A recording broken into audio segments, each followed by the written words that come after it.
Um, I'm really pleased to be here with Elena to talk about the opening of your show, Tellurian Surfaces and Core Fragments. And I thought maybe beginning with the title would be a good start. So maybe could you explain a bit about the thinking behind the title of the show? Yeah, so the title, Tellurian Surfaces and Core Fragments, kind of like summarizes a bit what I was working with during the exhibition. Tellurian comes from the word tellus from Latin, which is from the earth or something that relates to the earth and to the soil. But also I use the words surface and core in the title to kind of point out that I'm interested in these geological materials, from materials that are visible, that are in the formations, in the geological formations that surround us on an outer level, but also the ones that are in an internal level, that are deeper in nature and that probably are less accessible to us, no? And the word fragment, I think it becomes handy in this context because I was trying to relate, or I was trying to explore fragmentation as a process to give this idea of the earth and this kind of tellus as something that is composed from fragments, not as something that is a whole, not as something that is condensed or solid, but something that keeps changing and constantly like taking new shapes and with its own like reorganizing cycles, no? Mm-hmm.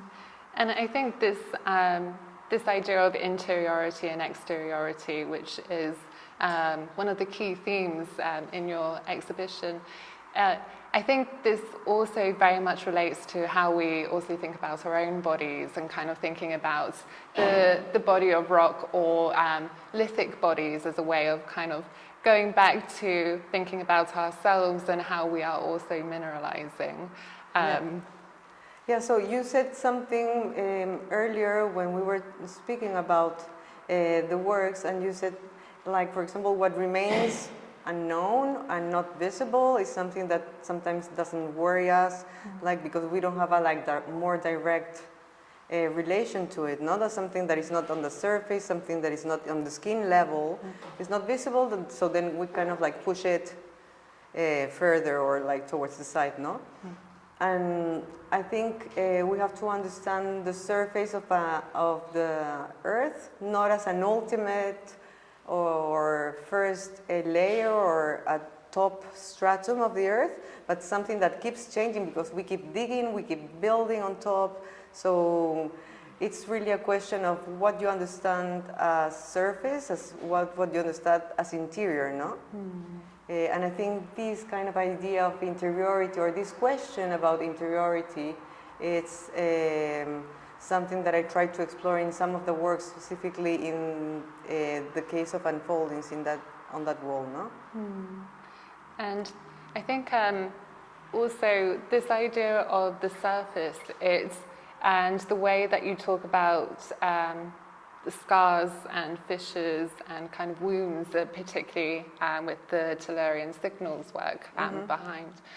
I think that also is a way of kind of going back to the body and a way of kind of referring to this interconnectedness between humans and more than humans as a way of how do we become more connected by creating these forms of connections, or whether they are scars or wounds and so on. The idea of surface, it makes me think of the late Bruno Latour, his writing on critical zones. And I think he said something about from the critical zone as a space of living and for humans and more than humans. And it's this place where it's kind of considered to be the ground and then a few kilometers up and a few kilometers down. But from your work, I see it as kind of going below that, and maybe, as you were saying about this space of invisibility, and also maybe it links to what you were talking about before of how do we observe these places that have never been seen, such as the Earth's core. What kind of connection can we have with that? Yeah, so I think it's kind of difficult to understand something that we usually consider other or completely alien to organic life or to humans, no? There's, I think, a big separation between organic and inorganic, and last year, for example, I was creating all these series of exhibitions or works where I was trying to kind of like explore the idea of vitality in matter, no? And how these geological materials or geological bodies keep changing. They're kind of like weather bodies because they are changing shape because of natural forces or because of human agency. But also I think this kind of separation can get closer or can get narrow. We start looking really into how these minerals are formed and how we are also made out of minerals, no? So we kind of like inhabit the mineral world, but also like there's minerals in us, so there's minerals inhabiting us, no? And that can inform, I don't know, the way we live, the way we relate and take care of the planet, our architecture, our design, the artworks. And thinking about this kind of like in-between space of what happens underground or what happens over us, kind of like in an astronomical level, or what happens in space. I think we kind of live in this very narrow parenthesis where we just live the everyday life, like not necessarily looking or thinking every day about all these processes and all these organization or system of structures that have an impact on us. And the moment I think we start looking into those, we will have a better understanding of the world that surrounds us. No, it can bring something that is no longer that other or that alien. Will be easier to understand to us. No. And I think that leads on to my next question, which is, I think you often deal with this idea of immeasurability and how do we deal with these unfathomable magnitudes, as well as what is not observable or what is indeterminate, and whether that is planetary history or cosmology or deep time. And so there seems to be a shift in registers in how you deal with those kinds of scales.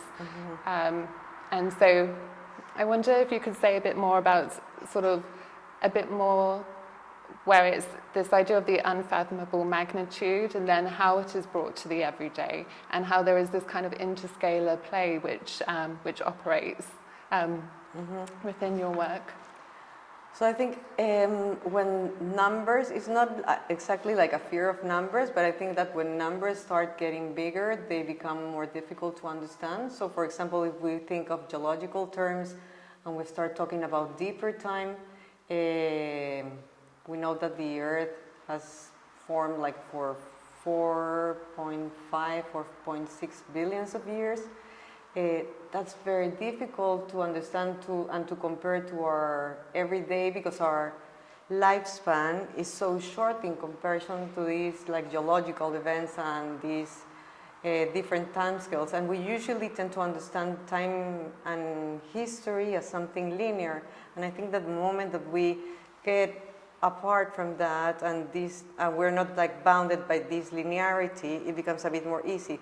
But still, when we go deeper in time, we lose track, or we have this kind of like disorientation, because there's no, I think, real like markers in time that we can grab on, you know, as some kind of like, I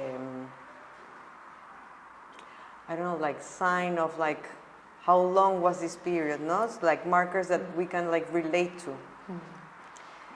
And I think that becomes very visible in the works, in the sculptures, because whenever, for example, I look at a sediment, there are sediments that could have shaped or taken form in like a period of times, and there's slower processes that could have taken like a really long magnitude of time. So you have no real kind of like, no precise understanding of these time scales. And I think we're always limited by, even though I usually work from material from science, we're very limited of how we get to knowledge and how we get to these kind of like truths and facts, because we're limited by our senses, we're limited by the technical devices that we use, by our own interpretation, no? So we arrive to these kind of like absolute truths, but I think to think of an absolute truth and take it as per se, as a fact, kind of like leaves no space for discussion, no? And there's no real way sometimes to prove these ones, no? Like for example, like the core of the Earth, we have never even taken a sample of that. We can just go to a certain level, no?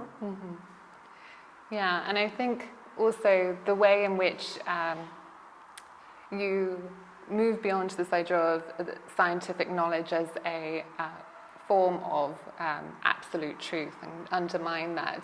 I think the way in which you do that is also kind of moving beyond this idea of the concretized, kind of fixed knowledge in a similar manner to how you move beyond the concretized and fixed understanding of rocks as well. There seems to be this way of thinking about knowledge and thinking about rocks in more of a generative and more of a transformative way that's constantly shifting and constantly changing, and it's something which isn't fixed in time. Yeah, and usually, like, I think my work, it's not important for me that I have full knowledge of like the materials that I use, like precise knowledge of like their age, their location, because I think that broadens up the readings of the work. So even though I learn where the rocks come from, I'm not interested in their specificity, in their scientific facts, you know. But I just use them as something that can inform me, but then later I can reinterpret and like use it for the artwork, no? And I wonder if it kind of moves on to this work unfolding, because I think previously you've talked about this work as being this kind of double landscape, and there's often a doubling effect within your work, and it's moving beyond these kind of binaries, whether it's the natural and artificial, whether it's the past and present. And to me, this doubling effect that happens in this work maybe relates to this kind of binary that's created around art and science. And so maybe through this idea of the double landscape, maybe it's a way of aesthetically as well as scientifically reading the landscape together and kind of reconciling these supposed kind of different disciplines, perhaps. I think the duality kind of like leaves space for like reinterpretation, no? I take information from science, I find images or an article that I'm interested in from science, and then I can rework it, and then it becomes, I usually work with these kind of like dual spaces, no? The past, what could be seen as an ancient past, or that what could be seen as a kind of like catastrophic or post-apocalyptic future, or what is man-made and what is natural, what is inorganic and what is organic. And I think in that particular series, this kind of like three-dimensional relief in stone, but then also the landscape that becomes two-dimensional by reflection, kind of like suggests this idea of like there's always like two ways of like reading, no? Like from science or from the art, which in the end we're both, I think, in fields that are trying to understand in a way and question things, understand the unknown, no? By completely different perspectives, no? Because they want to arrive to facts and to truths, and we, I think, from the field or the space of art, we have a certain freedom of interpretation But I think there's always like this kind of like two sides to my work, no? So it's about like using very solid materials to kind of like exhibit their fragility or their elasticity. Something that was a block that then it was fragmented to then become a block again, no? So it's kind of like these two sides of the works. I wanted to go back to this idea of linearity to time, and maybe it could connect to testigos with this idea of often the stratigraphic layers are kind of considered to be linear, or a way of an image of the linearity to time, which is materially presented. And I wondered how you treat this idea of linearity in connection to maybe this, often you talk about fracturing of time, or these transformative cycles within the fragmentary material processes. So how do you connect this idea of linearity and non-linearity to time? I think when we look at these materials, because we have to kind of like dive into this notion of deep time, the idea of something that was continuous and that happened all throughout a line kind of like gets broken, no? I think it's I would like to like look at them as several lines that we're crossing, and that this line has gaps where knowledge was lost and we don't know anything about that process or that period of time. And for example, in geological formations such as travertine, you get sometimes all this juxtaposition of layers when it goes like stratum upon stratum, and then they're very parallel, and they're like almost like a chronological calendar of like planetary history. Whereas you have other kinds of formations like this type of travertines where there must have been some kind of like filtration or event that kind of like came in and like distorted all these sediments that were at some point parallel, no? So I think it's a very visual kind of like explanation of what happens underneath, and that we shouldn't take as something that just like happens, that builds up step by step, like in the same pace. I would imagine that there's periods of time that when something happens really fast, and then there's slower periods, no? And so in some ways the rock itself becomes a transformative kind of archive that is constantly changing. Yeah, like a record. Like a core sample where you can like track past events. Sorry. Or like almost like like an image of that somehow helps you reconstruct some kind of like ancient past or ancient event of or an image of a whole, but a whole that is always going to be in process. It's never like a finished whole or like a unified whole, but something that is like an assemblage of parts where each part has its own individuality, but it also works in relation of what it can do with other entities, no? And so maybe can you talk a bit more about the archives that you have worked with? The photographs that are within the work, where you collected them from. So I usually use archives from geological surveys or cartographic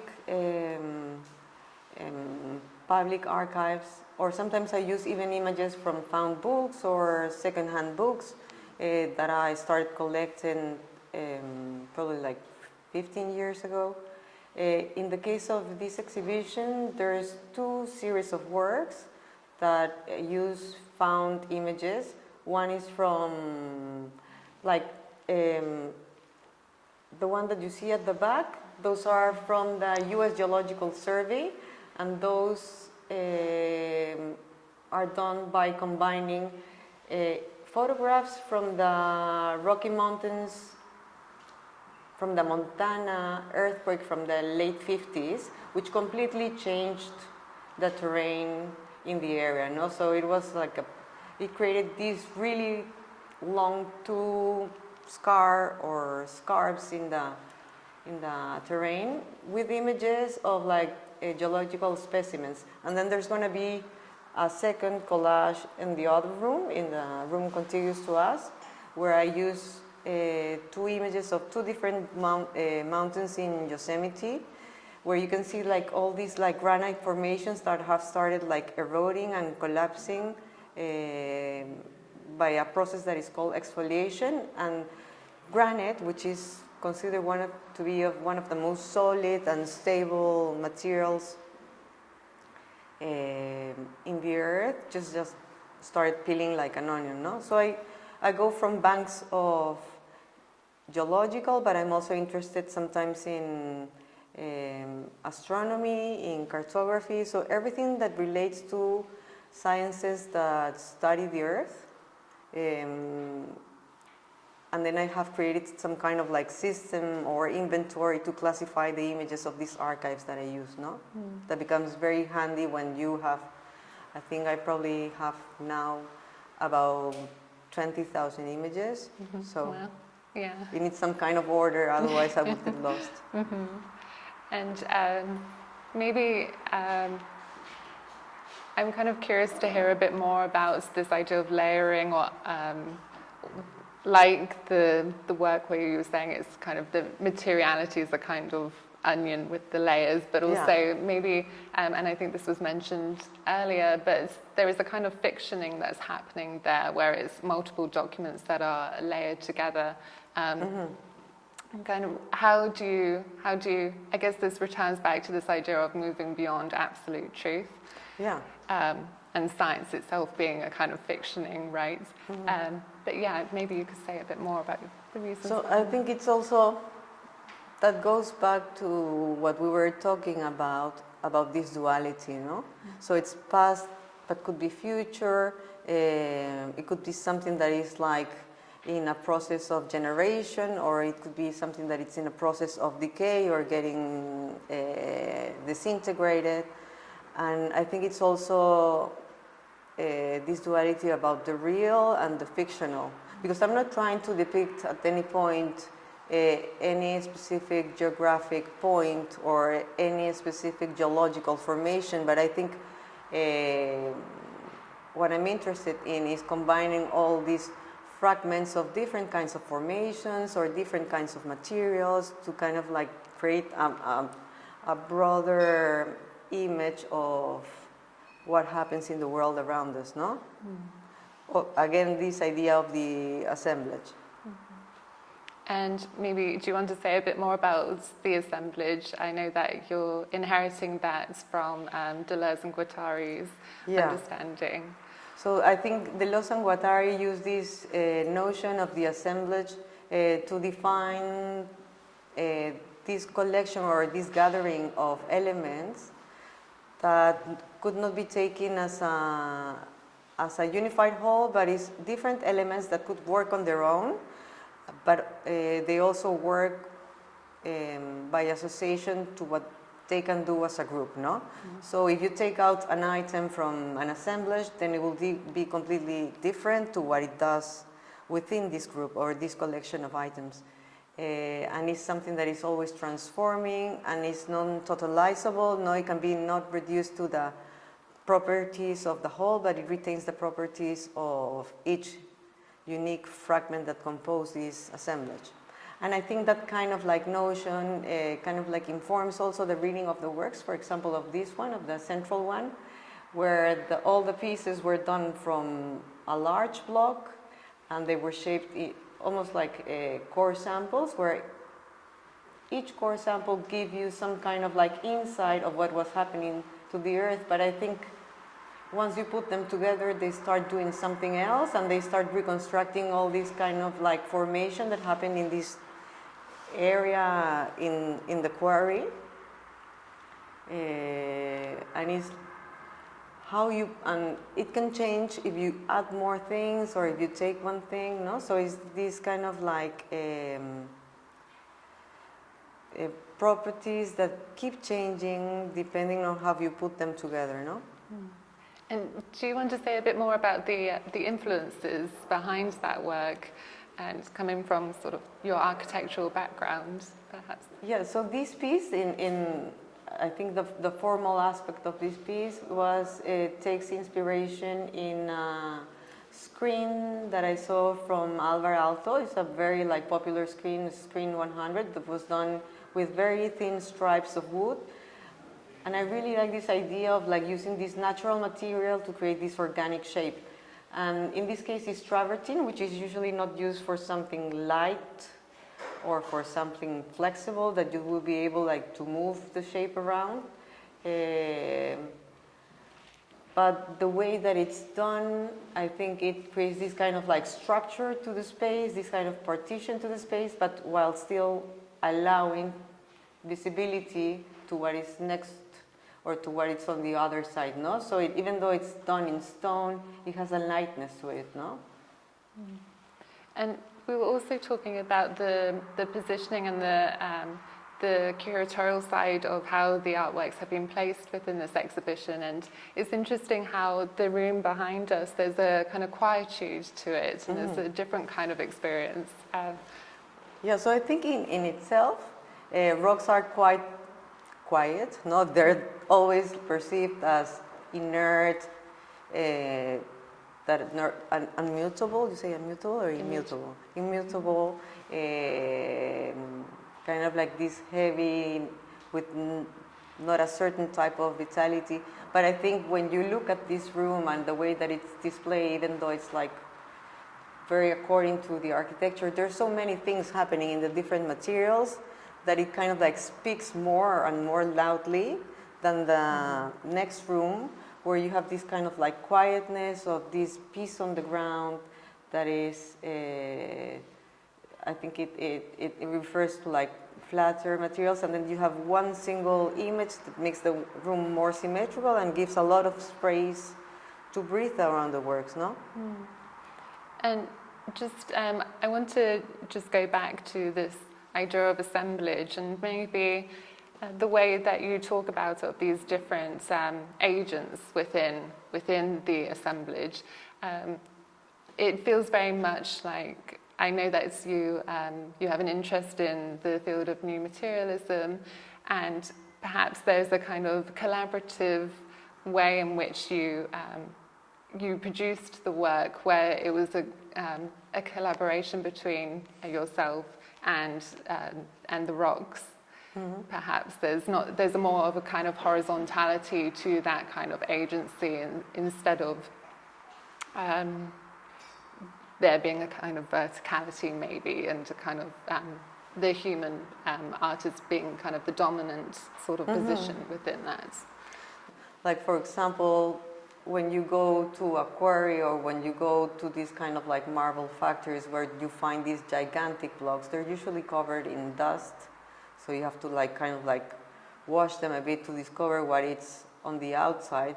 But it's only really when you cut them, when you start seeing all these shapes and sediments and stratification. So once you start working with the material, it starts kind of taking shape, because there's already shapes given in the material, you know? So, for example, if I was working with that type of travertine, this piece, you wouldn't have all this kind of movement and dynamism in the work, no? So I think, of course, I plan a lot before doing the works, but there's all this information and agency that comes from the geological, and especially from the pieces that I choose to work with, no? Mm-hmm. I think also you often talk about this kind of distancing between the artwork and the audience, and it's not so much a distancing in terms of kind of the observer coming from kind of an impartial or a neutral perspective looking at the artwork, which of course has been kind of critiqued in feminist circles. But it's more of this kind of distancing which allows for multiplicity of readings from the audience. I think I try to use materials and to use images that are that appeal to everyone, that kind of like appeal, I think, to collective memory. So even if you're from Peru or you're from Germany, they have this kind of like universal component that you can relate to the image, even if you don't know exactly where they're from or where you don't know where the material is from. I think once the images and once the materials lose their specificity that is given in the documentation by science, then they kind of like distance from this kind of specificity, and then they become universal and they can open up like to new readings, no? Yeah, I would like to think that all the materials actually here, there are stones that are found in the central Andes of Peru, but I think it's materials that have been used like to do architecture here. You also have like travertine in Italy, you have like marble here, so there's a universality of the materials that come from the earth, no? That we can relate to. Can you talk about the work that's in the second dream, that's relief, and maybe it connects to this question of memory and collective memory, and also can you talk a bit about the process in which that work was created? Yeah, so that work is a bit different than to the rest of the exhibition because for the first time I was using dry materials in powder. So I was using cement, I was using quartz sand and plaster and iron oxide to kind of pigment the surface. And the idea was to create this drawing or this trace that records this kind of like process of human action, no? So the human effort to roll the stones or the sculptures into a surface, and then to kind of like saturate the base, so this drawing gets like petrified or almost like a fossil on the surface of the sand, no? Similar like what happens in the desert when there's rain and there's a thin crust of sand and minerals that get harder, but you still have all these materials that is soft underneath, no? And the process, what I like about this work is that it has to be built on site. So actually you have to bring all the dry materials, and then the stones get rolled to make the drawing, and then after that it's not like doing a concrete mix where you will wet the materials beforehand, but this one, once the drawing was made, we started like pulverizing water on top of it to be like almost like a rain, and then we started like using more and more water until it solidified, no? And so you see this as a earthly traces. I think you describe this work through that image, and maybe if you could say a bit more about this idea of maybe traces of past moments, or how does memory specifically kind of operates within your work? I think it talks more not about like, well, of course it relates to personal memory, no? I come from Lima, where it's a place that is surrounded by desert. You have the ocean on one side, then you have the mountains 30 minutes away, so you have all these natural different microenvironments that inform your childhood, so you get your first understanding of how the world is gonna be around you from very different types of formation. But I think my work relates, of course, to the personal, because like it's always there, but also like to the memory of the earth, no? Kind of like if the stones were this type of silent witnesses of all these processes and events that have gone through these really long time scales. And for example, if we look at that work, it reminded me of these sailing stones that are found in California that leave all these gigantic long traces on the beach, which for many years they didn't know why this was happening until scientists did a time-lapse video, and they could see that the top surface of the sun was getting frozen. And then at some point it was melting, so it created like the perfect surface for these rocks to slide. So probably the surface was not completely level, and was creating these really gigantic tracks. So it's all these movements, it's these traces of these movements in nature that I think become interested in my work, because they kind of like make visible what is really difficult for us to understand, which is all the hidden processes that happen underneath, no? Underground. And so you call the geometric formation is called an oloid. Yeah. Yeah. And I think previously you were talking about how it almost looks like a mollusk, perhaps. And so that gives it another kind of dimension of, again, this idea of living and non-living, or inertness and kind of dynamic kind of quality to. It could look, it could look almost like a muscle, you know, like as a shell. So I think in kind of like a bit of like a funny way, it relates back to the organic. No, it doesn't seem then that other to living beings. But also when we think, like you said, when we think about surface and the surface of Earth, we also could think about the surface of skin.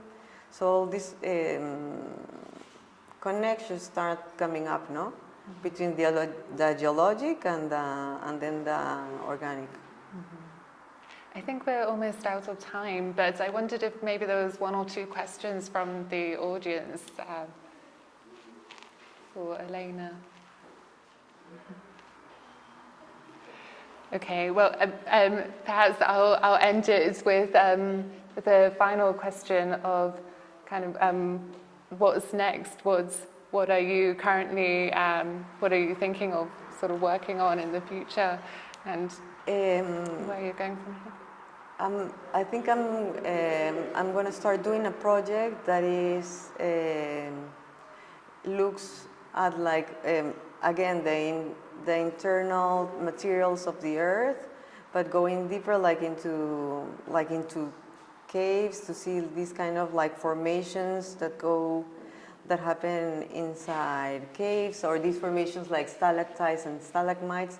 But also I'm starting to get interested in these kind of technologies that are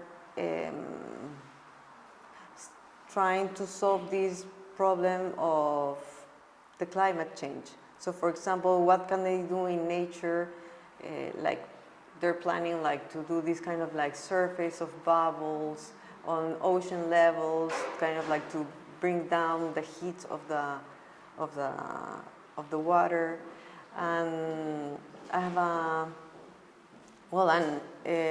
regarding exhibitions, I have a solo show in Milan next year, also one in Brazil, and then I'm going to be part of a group show in MACBA next week, and I don't know, but like several like group shows that are starting to come about. Okay, well, thank you very much, Elena, and thank you to Galerie Nordenhake for inviting me. And I really wanted to thank the Galerie Nordenhake and all the team, because they've been amazing with everything. I think in their openness to the proposal, to the works, I think they've been super generous in welcoming me, and the installation team that is, I can see now, they've been truly, truly amazing. So thank you for coming. Yeah, thank you for coming, and enjoy the show. Yeah.